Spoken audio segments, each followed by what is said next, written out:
Aujourd'hui, je vais rendre visite à Ginette. Elle est née en 1929 dans une famille d'origine polonaise. Ginette a été déportée à Auschwitz et c'est une des toutes dernières survivantes de ce camp. Bonjour. Bonjour, merci. Bonjour. Ça va? Je suis contente de vous rencontrer enfin. Oui, moi aussi. Vous avez beaucoup témoigné? Oui. Il n'y a pas tellement longtemps. Mais vous savez, quand je reviens, je suis malade. Parce que ça me rappelle trop de choses. Ouais. J'ai envie qu'on me foute la paix. Mais alors pourquoi vous avez accepté là? Et il n'y en a pas beaucoup qui restent. Il faut bien qu'il y en a qui aillent. Alors il faut que je me force. Ginette grandit à Paris dans une famille heureuse de 3 enfants. Une enfance est formidable. Une mère adorable, un père adorable. J'avais ma sœur et j'avais mon petit frère. Une famille normale. Ils étaient pratiquants, vos parents? Pas du tout. Enfin, normalement. Bon, par exemple, maintenant, ça va être Pâques, ça va être Pâques.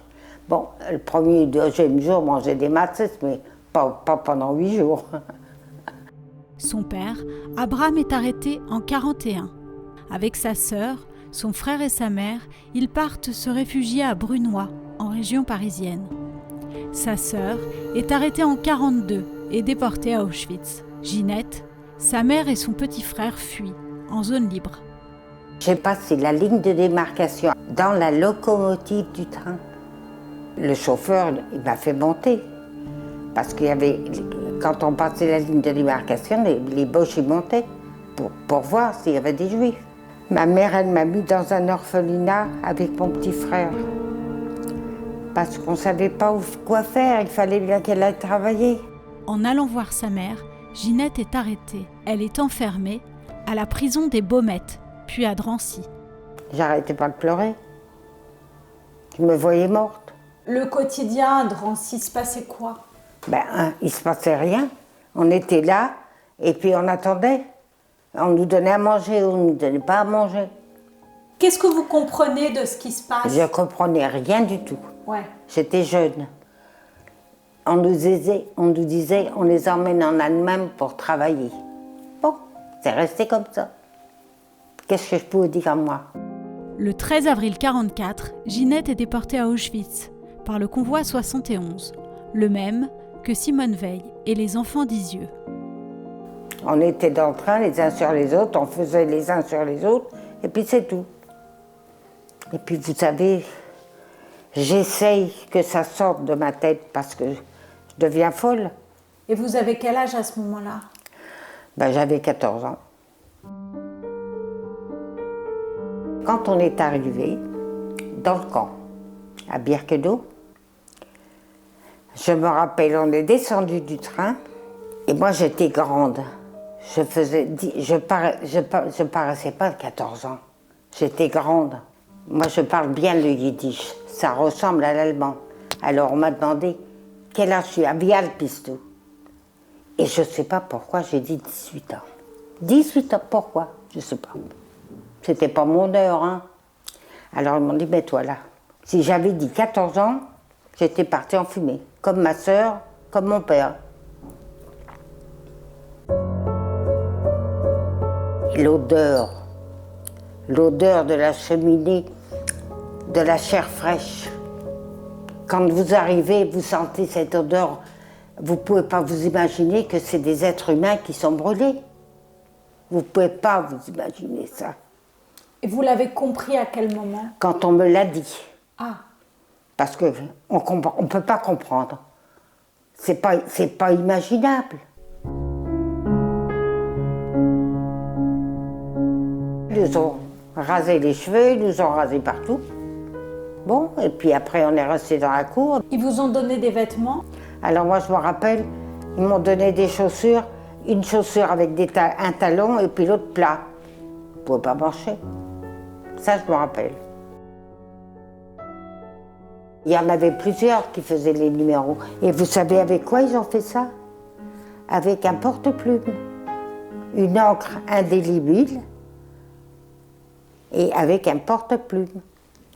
Mais ça suppurait. Il n'y avait pas d'hygiène. Comme ça. C'est quoi votre numéro? 78 660. J'ai pris plusieurs fois des numéros de loterie, mais je n'ai jamais gagné. Bah, j'ai essayé. Qu'est-ce que je risque? On rentre dans le camp. Et puis on vous met dans des blocs. Et dans les blocs, il y avait des koyas. On était 6 dans la koya, un petit truc comme ça.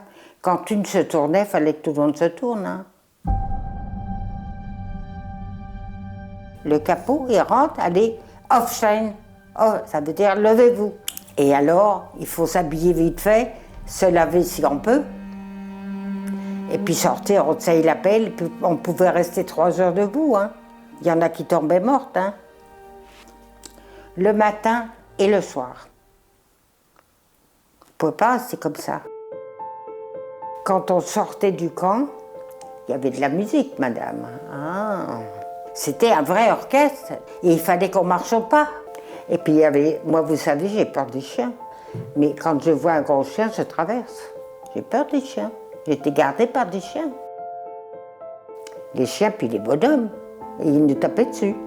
C'était ça notre lot. Leur plaisir, c'était de nous taper dessus. C'est tout. J'ai reçu un coup de crosse. Comme ça, d'un Allemand, parce que j'ai ramassé une épluchure de pommes de terre. Une épluchure dans la boue. Et je me rappelle, il passait avec un seau et il vous sortait ça un petit peu de flotte, quoi. C'était de la flotte avec je sais pas quoi dedans. Et puis il vous donnait ça, c'était tout. Et un morceau de pain comme ça, un pain comme ça pour 8. Une tranche chacun, pour toute une journée. Ça vous étonne que je pesais 28 kilos? Bon. Vous parliez entre vous à ce moment-là? On se parlait quand on avait la force. On n'avait pas la force à parler. On avait tout juste la force de respirer, et encore. Moi, j'étais complètement dans les vapes. Hein. Moi, j'étais... Je savais même pas où j'étais, alors. Je vivais pas, quoi. Je vivotais. Ginette fait les marches de la mort. Et combien qui sont tombés et qui... Non, madame, c'est trop dur. J'ai marché sur des cadavres. C'est pas possible. Elle passe par le camp de Bergen-Belsen, devenu un véritable mouroir. À Bergen-Belsen, il n'y avait rien. Il n'y avait rien. On dormait par terre, les unes sur les autres. J'ai eu le typhus. Et je ne l'ai pas dit, parce que si j'avais été au Révire, je ne serais pas là. J'ai eu de la chance, malgré tout. Malgré mon malheur, j'ai quand même eu de la chance. J'ai été libérée à Theresienstadt, en Tchécoslovaquie. Et je me rappelle, c'était le soir, parce qu'il faisait nuit, quand j'ai vu un drapeau rouge arriver, et je me rappelle que c'est moi qui a parlé, et j'ai dit « des Russen sind da ». Les Russes sont là.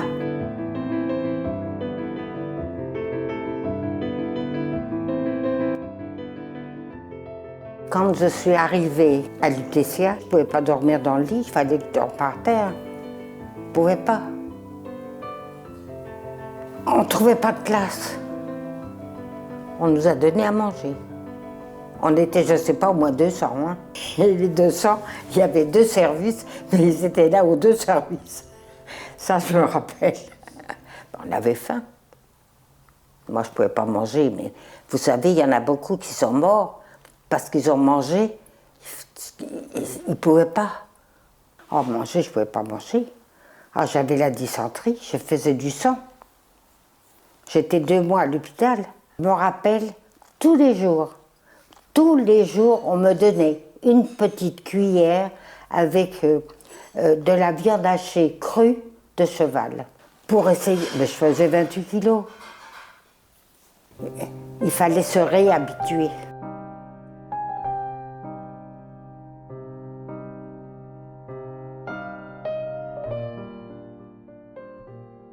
Ça vous faisait pas peur d'avoir des enfants après tout ça?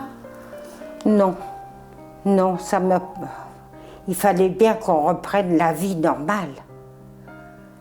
Parce qu'il fallait que ça nous sorte de la tête. Mais vous pouvez même pas vous imaginer, c'est dans le coin là. Et vous savez, des fois la nuit, je suis à Auschwitz.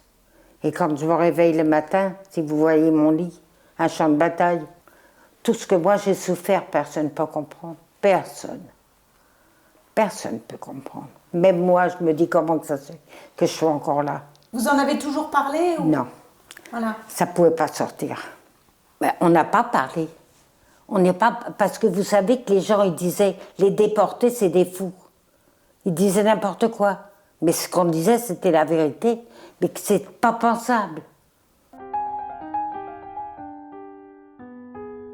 Ginette, merci beaucoup. Oh, je vous en prie. Je suis désolée de faire remonter des... C'est votre travail. On ne peut rien faire. Si moi je ne témoigne pas, qui c'est qui va témoigner? Ouais. Je vous fais la bise. Ah, avec plaisir. Au revoir. Merci beaucoup. C'est moi qui vous remercie. À bientôt. Au revoir.